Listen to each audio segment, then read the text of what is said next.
Welcome to Parev. I keep always saying it's a great honor to talk to our guests, but this time it is really, truly a great honor to talk to a poet, a novelist, a biographer, a publisher, an editor, a man of letters. His name is David Kherdian. I have followed his works for many, many years. I've been impressed by his writings, very moved by his writings, and today I feel very, very humbled to have him talk to us, and I'm sure this is going to be a very interesting interview. Mr. Kherdian, once again, thank you very much. Let me get to the interview by first asking you, how are you handling the coronavirus pandemic that we all experience and are isolated from? Well, the best way I can, which is to lock down. And I've written a book of poems about it, which is going to be my next book. So I dealt with it in that way. I really examined my feelings, my thoughts, my beliefs, my understanding, and so I could learn something from it, as well as contribute something towards it. So I think people who read the poems will be uplifted because I enter into it as deeply as I could and examine my feelings and thoughts. So I'm doing my best with it. You know, what triggered this interview was a email I received from you and your publisher about a new book, Becoming a Writer. For me, you've always been a writer. I know you have struggled. Life was not a very linear. What is this new book all about? Well, it's about, the thing is, I'm a natural writer, and I think I was born to it, but it took me a long time to get to the place where I felt I could be a writer. I didn't think anyone with my background was qualified to write and inspire people. But Soroyan really helped me in that he showed me that for the purposes of art, all experiences are the same, all lives are the same, all equal to the challenge of art if you want to be a writer. So once I got over that hump, it all flowed pretty naturally. You know, you were born in 1931. You are the son of survivors of the Armenian Genocide. Your mom's name was Veron, your dad's name was Melkon. And why do you say I was born into the writing? There must have been so much you experienced, but I don't understand why you say I was born to write. Well, in the sense that I'm a natural writer, I meant it so that, I mean, I'm not a prodigy or anything, but writing came very easily for me once I started. And I didn't even know I had the talent until I started writing letters home to a friend. And I realized I had this gift, and not only that, but I was really enjoying it. So the thing is, what I wanted, the reason I wanted to write is I wanted to know myself. I wanted to know my life. I wanted to rescue it really from a rather shattered past. And also the discrimination I suffered in school from being in a minority, which I didn't take that well at all. So I had to overcome all of that, and writing was my way to deliverance. That in a word is it. Yeah.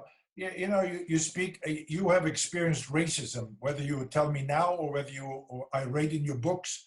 And why Wisconsin, Racine, Wisconsin? How large of an Armenian community did you have? I know it was a very small one. How did you survive there? And it's fascinating to even think about Armenians in Wisconsin at the time. Yeah, I guess there was around 300 families. Nobody knows. They haven't recorded it.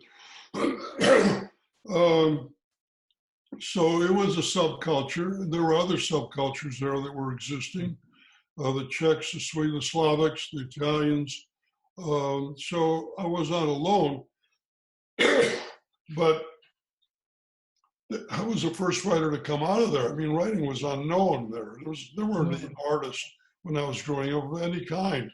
There was one guy who did watercolors.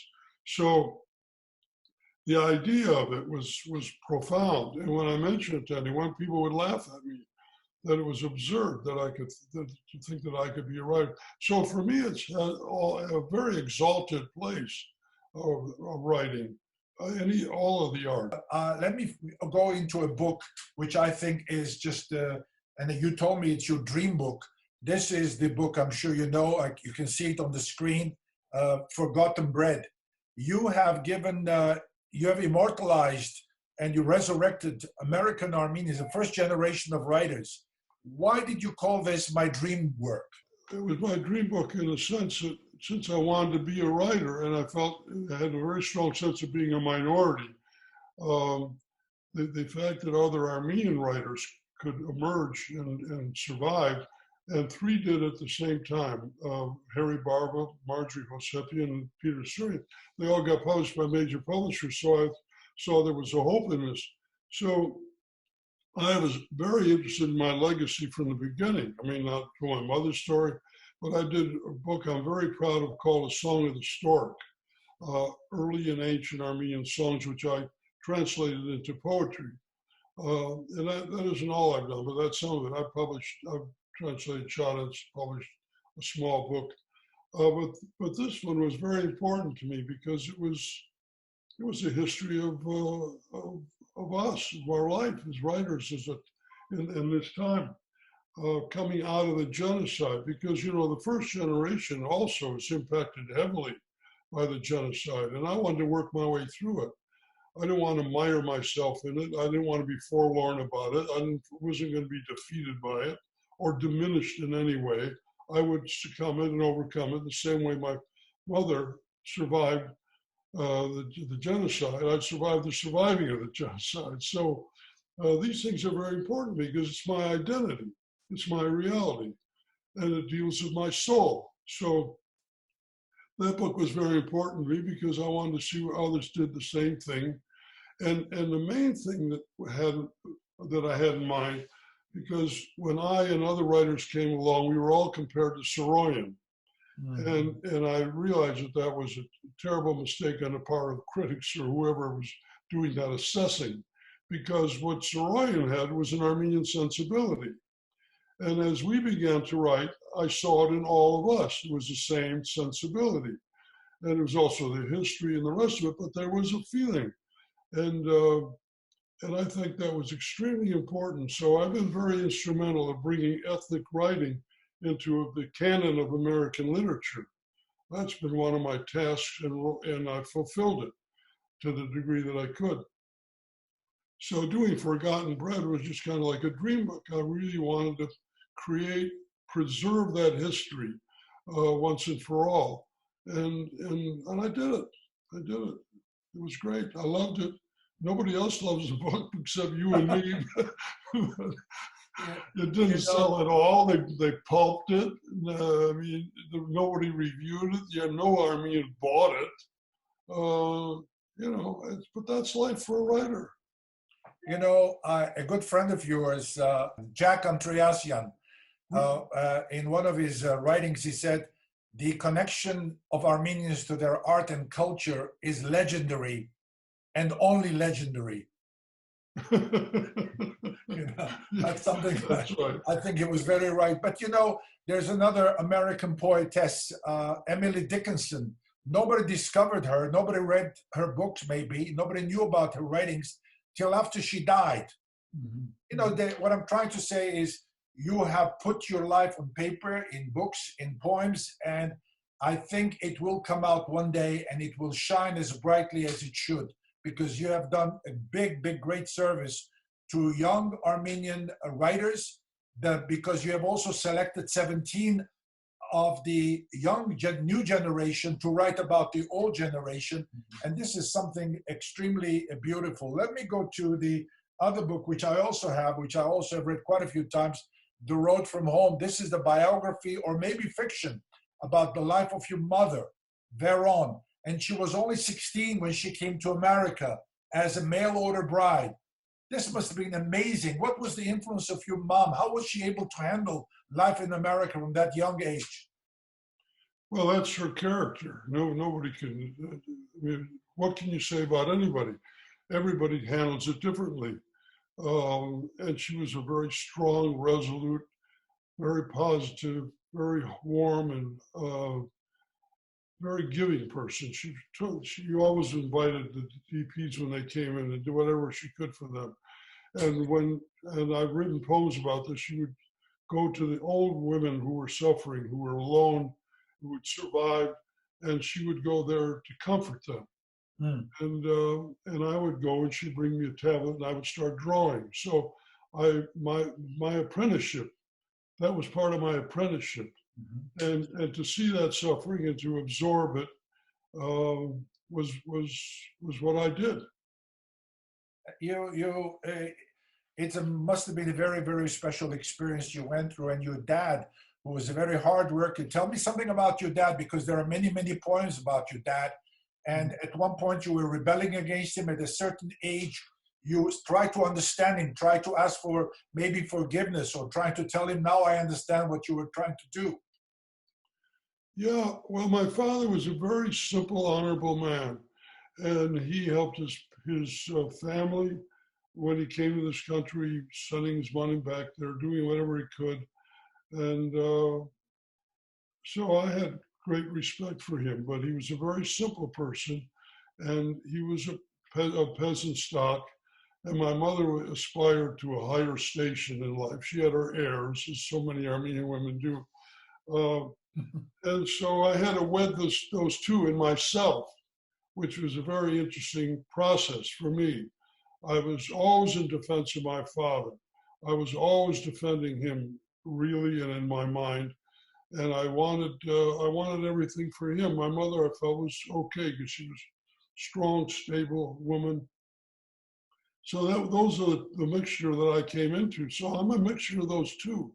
And I've written about that over and over again, that they're both in me, and I've served both of them.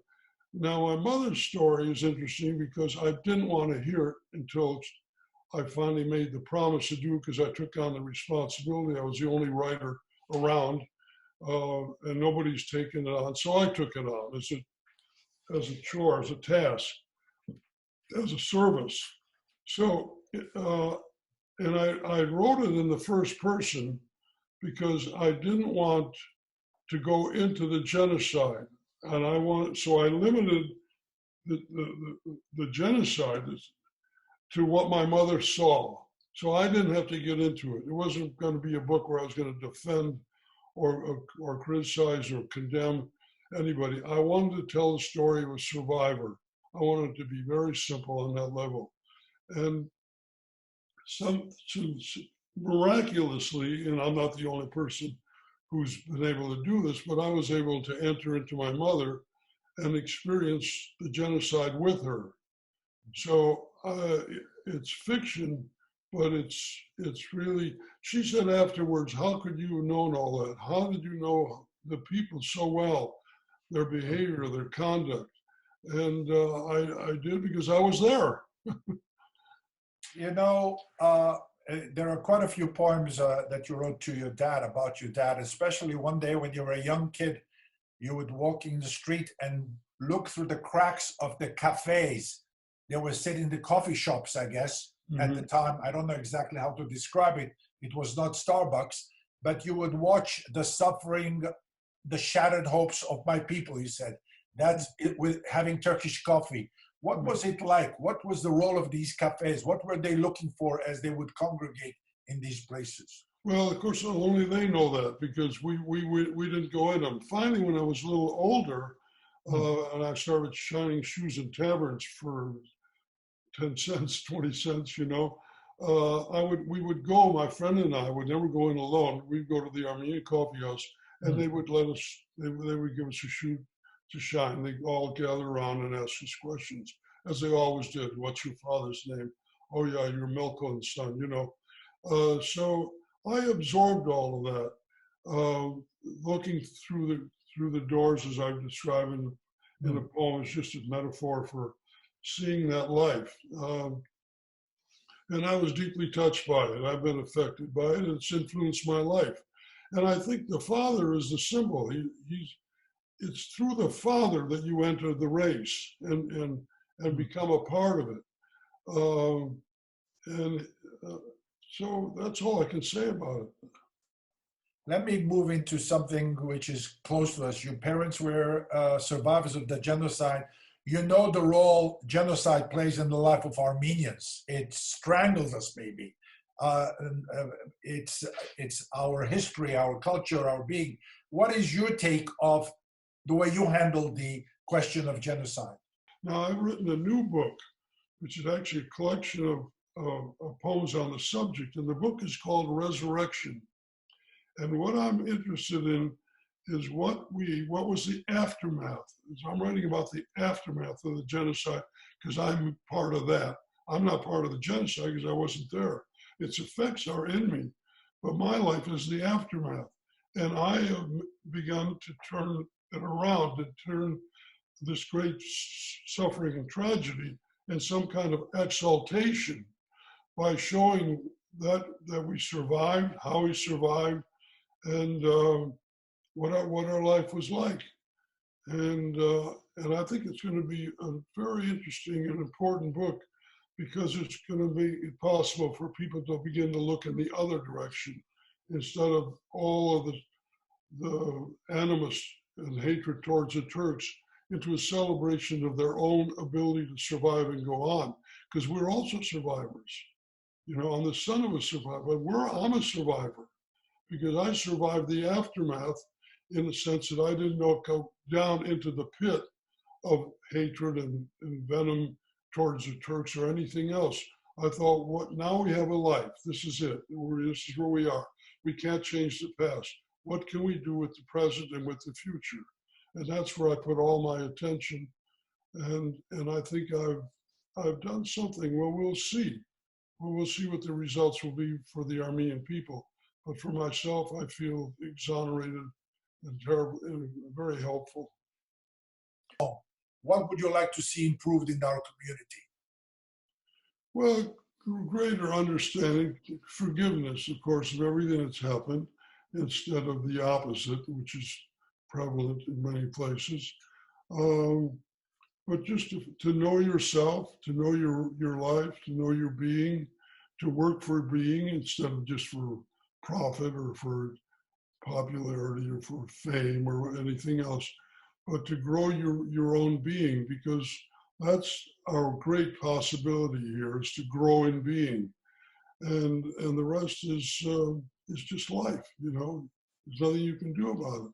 Forgiveness, about moving forward, about entering into the next century is you know, without that huge burden that most Armenians carry around with this animus towards the Turks, which is really ridiculous. I mean, the average Turk is no more responsible for what the ones who destroyed us did than we are. I'm responsible for Trump. I don't take anything that happens that I don't agree with Bush, Trump, or anybody else and say, well, I feel guilt about that. Hell no, I don't feel any guilt about it. I didn't do it. And this is true of all the Turks. Only a few of them did what they did. And they were under some kind of psychosis. And we're in a kind of psychosis now too, or at least a great part of the population is. But we're all have the potential to grow our own souls, and that's all that really matters. And anything that stands in the way of that is a detriment to your own humanity. I don't think we have anything against the average Turk. I think our fight is against the policy of the government, the policy of denying the genocide. That's where our fight is. I have nothing against the average Turk I see in the supermarket or at workplace. It's the denialism of the government that we are fighting for. Yeah, but that government is gone. The government is gone. So what you're fighting with is the attitude of people who've come along since then, who are maintaining it for purely selfish reasons, only because they don't want to upset their own power in the country. So they've brainwashed the young people who bought it, but now they're not buying it anymore. Now they're turning the other way, and I think that's very good for their. I'm as interested in their survival as the Armenians. I mean, I think the Turks are under a huge burden not being able to fess up to this thing. And if they do, I will rejoice for them first. Yep. And second, I don't need it. I don't need them to do that for me. I'm free, you know? And to carry that around, you know, when people die, when they die, and they're asked, what did you do with your life? Well, if you spent it in objection, in hatred, in misery, in regret, in all these things that are just damaging your own being, what did you gain? I mean, I will feel, first of all, feel really happy for the Turks if they can admit to it. I would be happy for their being because they are under a terrible sentence, more than us, you know, because their government did it. So, and they are the people of that place. And I know that the people with a conscience are suffering terribly. So I feel for them as well as for us. I know you lived in different parts of the United States, in Oregon, New Hampshire, etc. Where are you stationed now? Black Mountain, North Carolina. North Carolina, God bless you. Is there any other place you want to move to? Well, we used to live in Charlottesville, Virginia, and we're going to go there again. We're going to go back there if we get out of this virus alive. Is this moving intentional? Is it the adventurous spirit that possesses you? Many people. Yeah, we're gypsies. We're gypsies. We taught. I used to say jokingly, we should have gotten a wagon, and then we wouldn't have to pay road taxes. We just get a wagon and we go from place to place. Because I like new experiences. I like new impressions. I like to meet new people. And I'm an idealist. There's someplace always better than where I am now. And Nani's exactly the same way. So we're very fortunate. So we never stay anywhere more than 2-3 years, if that, and then we go on. And out of that has come tremendous volume of work for both of us. I mean, this is very inspirational to live, to have new impressions and meet new people, to visit new cultures. But it's so much out of the norm. Many people are born in a set town, they live in the set town, they die in the set area, and you have been more mobile. Let me ask you, do you still ride a motorbike? A motorbike? No. Well, I never had a motorbike. I had a bicycle. I just had a bicycle. Mr. Kherdian, I don't know how to end this. I don't want to end this. Let me just once again say it's a very humbling experience to talk to you. We wish you good health. We wish you successful years ahead. We wish your pen never to dry up and write as much as you possibly can, because there are people who enjoy your writing, who understand you, and are spiritually uplifted by your contribution to us as citizens of the world. Thank you very, very much.